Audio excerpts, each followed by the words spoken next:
In preparation for the 64th independence anniversary, Nigerians are looking forward to a friendly society with a very low inflation rate. As the country turns 64 on Tuesday, some southern and northern senators have disagreed over the agitation for the return of Nigeria to the regional form of government. They expressed their divergent views at the sidelines of the ongoing two-day retreat on the amendments to the 1999 Constitution, organized by the Senate Committee on Constitutional Review in collaboration with the Policy and Legal Advocacy Center, Clarke, in Kano. While some senators from the northern part of the country who spoke on the issue vehemently opposed regional form of government, their colleague from the southwest described it as a welcome development that will improve the economy, tackle insecurity, and fast-track infrastructural development.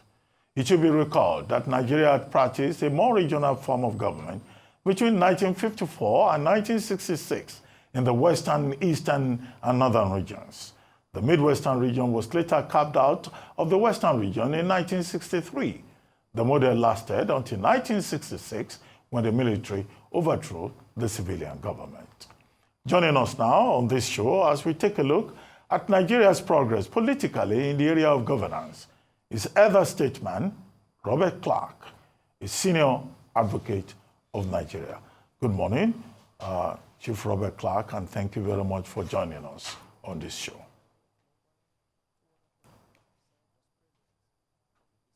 Good morning, sir. Good morning. How are you? I'm fine, sir. Thank you for joining us. Well, quickly, Chief Robert Clarke, Nigeria will be 64 years after independence tomorrow.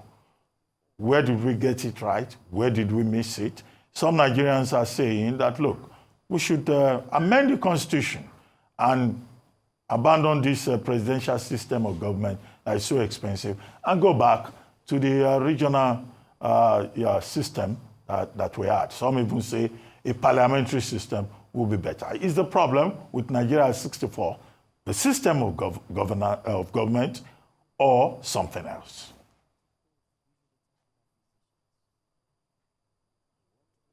I have consistently maintained in all statements I've made that the present set of governance in Nigeria is the problem we have in Nigeria. The governance we are enjoying now is governance that enriches the pocket of the elites and makes us who are not... Well, looks like we have an issue with the audio connection there. We'll just take a quick break, and then once that is restored, we'll be right back with Chief Robert Clarke, SA. Welcome back to the morning show here on Arise News. We're still having, a conversation with Chief Robert Clarke, a senior advocate of Nigeria. But the issue, once we are able to re-establish connection with him, is about Nigeria at 64. As I said, this is a crippled giant. Once upon a time, some Nigerians used to say, oh, if Nigeria sneezes, the whole of Africa will catch cold. In fact, when Nelson Mandela visited Nigeria, he made the point that, look, the progress of Africa is dependent on Nigeria taking the leadership role. This same Nigeria is the same country today that people from South Africa, from smaller countries, we just treat with disdain. And the Nigerian passport is regarded as, who are these people? I think the important thing we have is not about system of government. Whether you have a parliamentary system, or you have regional government, or you have whatever system of government, presidential. The point that I think is important was a point made by the Professor Dichotomy yesterday, who this week is leading a group called the New Tribe to give us a State of the Motherland report. And his argument, two major arguments, is a values-shaped society. Whatever system of government we have, if we don't have values, nothing will work. Prof also made the point about institutions, the importance of institutions. If our institutions do not function, and you still have the same Nigerians, and you miss the equation about values, about institutions, there's no system of government made by man that can work in Nigeria. But let's hear from Chief Robert Clarke. We understand he's back with us. Chief, thank you for staying with us. Well, you were making your point about the system of governance in Nigeria. Yeah, Nigeria has had the benefit, pre-independence, to have a system of governance that was based on the parliamentary system of the colonial governors.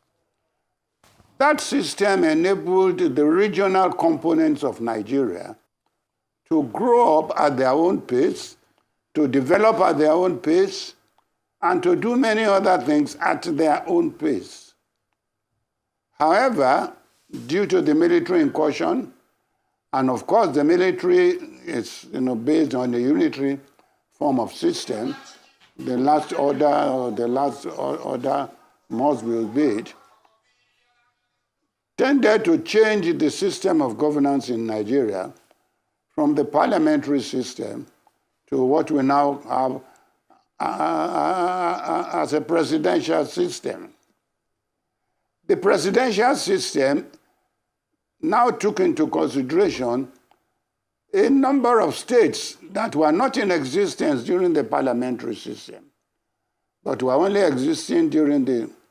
However, with the states coming up now, many young Nigerians who had no experience of governance and who were brought in by this new system of presidential system found themselves in governance, in charge of money, in charge of authority, in charge of everything. And it all went into their heads. Nigeria discovered that when it was changing into the presidential system of governance, we had young boys who were entering government through, I wouldn't call them agents of military dictatorship, but in fact, they were young boys who were, given the opportunity to have money and many other things which they lacked before. Now, how have we survived this period? I use the word survived because this period of parliamentary system, the dichotomy between the parliamentary system and the presidential system, is so wide apart because a governor today under the presidential system is like a dictator. Let us be honest. You may not see it that way, that he's a dictator. But by the powers being exercised by the governor, by the governors in these states, make them dictators of a sort. Now, what about the development side of it? We became Nigerians who wanted to know more about ourselves. We became Nigerians who wanted to develop on ourselves. But unfortunately, we were bringing up a leadership that could not cope with the present state of things. We now had a leadership that is so myopic, concentrated only in the idea of selfishness, of what they can get for themselves, their family, or at a later stage, the state in which even they are governors. The governance system in Nigeria today has to be revisited. It has to be revisited. Do we go back to the old system of parliamentary system of governance, or do we continue with this system of governance where only the few, very few, very, very few Nigerians are enjoying the benefits of democracy? All right. Instead, Nigeria is now wearing the toga of armed banditry, kidnapping, and so many other things, joining it with all the other problems we have. No wonder in Nigeria today we cannot hold a single election that will be declared free and fair by the majority of people who participated in it. All right, sir. It is difficult to have a free and fair election, I know. All right. But when you look at the law in Nigeria today, governing how we elect our officials, the law that empowers INEC to look after the affairs of whatever happens to political parties. All right, Chief Clarke. We find that we are not... Chief Clarke, thank you. Hello? Yes, sir. I'm here. This is Ayo. I just wanted to come in there. You said something really important, and it would inform my next question to you. Can you hear me, sir? I'm hearing you. All right, great. So you talk about the the character of the leaders, perhaps, that we have currently. Would you say that we have a challenge in the system of government, or perhaps it's just a challenge with the character of the political class? Because I'm not hearing you very well. Okay, can you hear me? Can you hear me now? So I'm asking around the character of the political class versus the system of government. Because if we had a change of the system of government and we had the same set of leaders, we might still have the same challenges. And so the question I'm asking you is, how do we improve the quality of leadership that we have here in Nigeria? How can we do what? Improve the quality of leadership. Improve it? Yes. Oh, by changing the system. For instance, I'm seeing now that maybe we will start to have independent candidates. Because where the system of governance is dictated by a small circle of 20 or 30 party members who will sit down and dictate who is going to be the next governor, who has to be the next speaker. All these things are being determined by the political class by themselves, not by the people. That system is what we are doing today.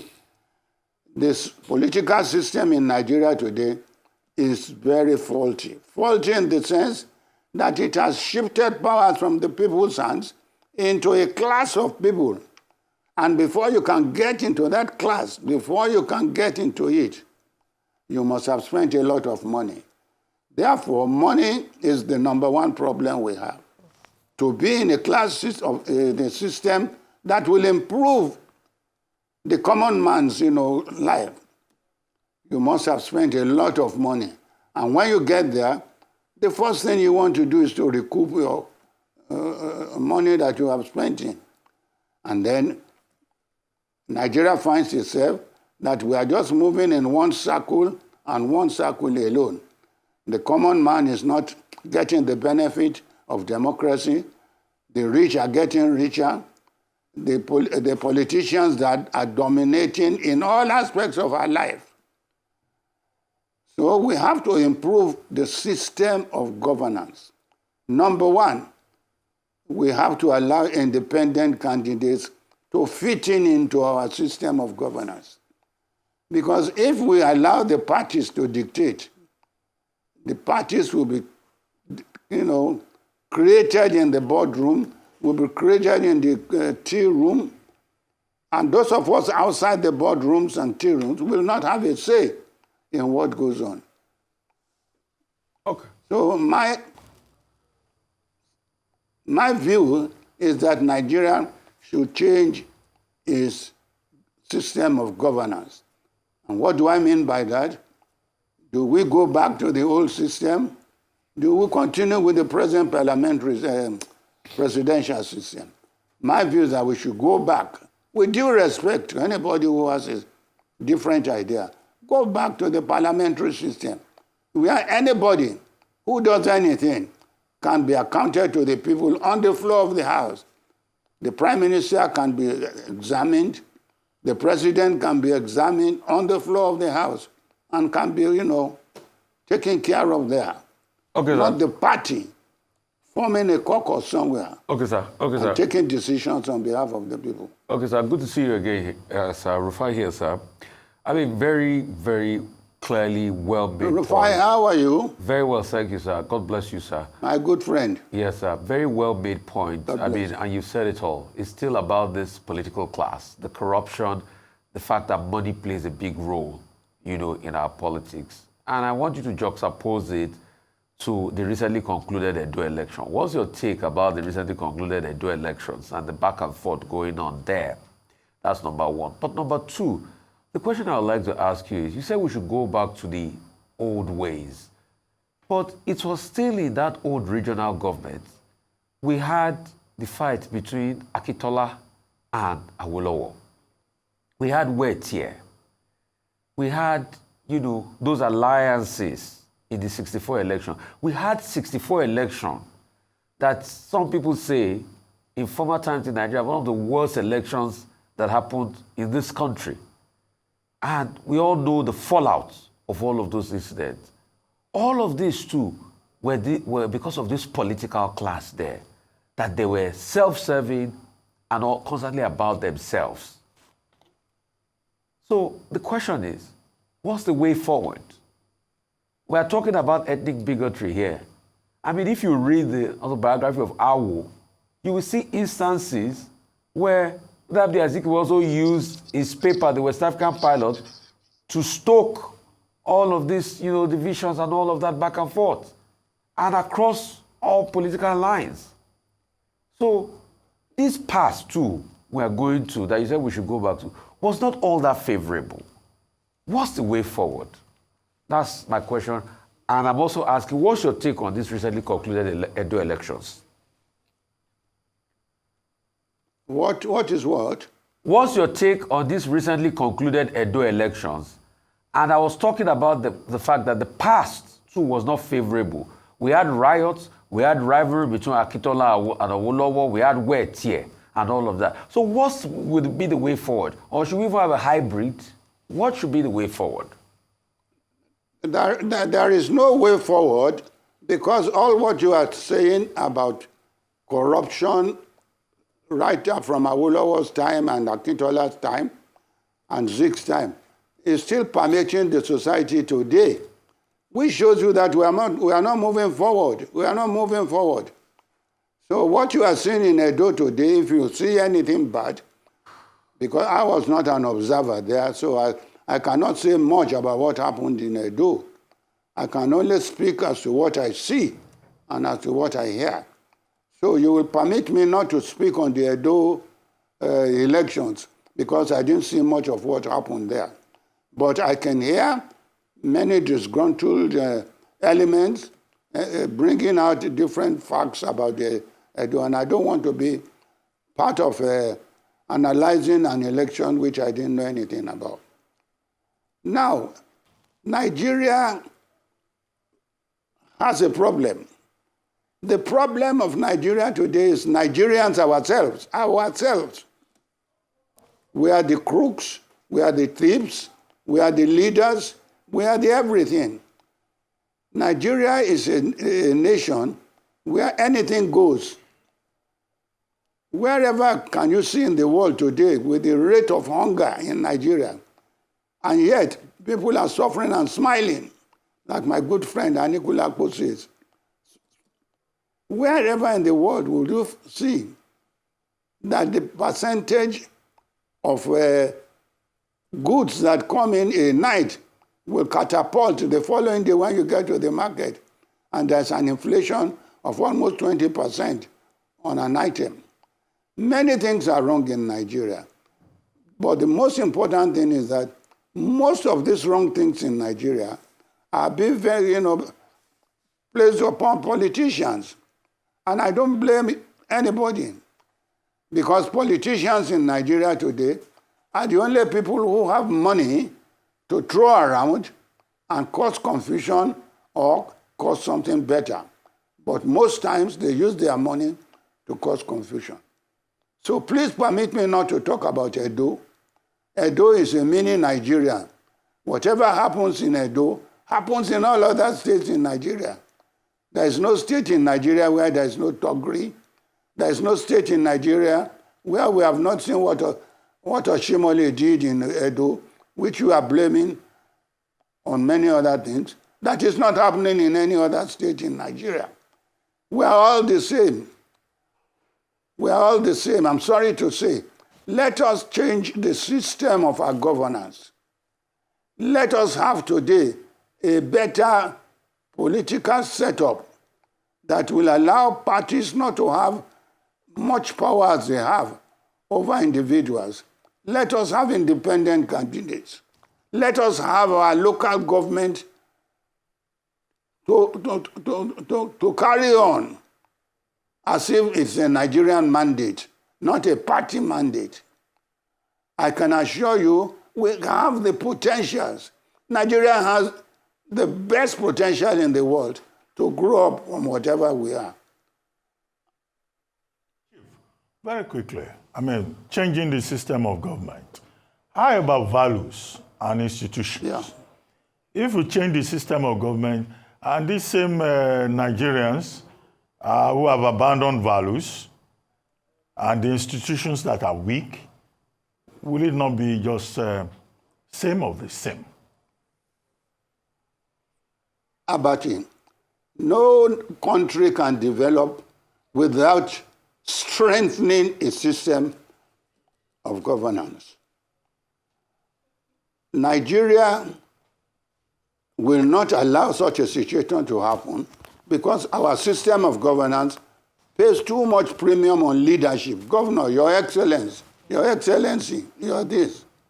Therefore, the common man who can come in and say something and damn any leader within the party for opposing him will find that, the system will not give him all that talk that he can do.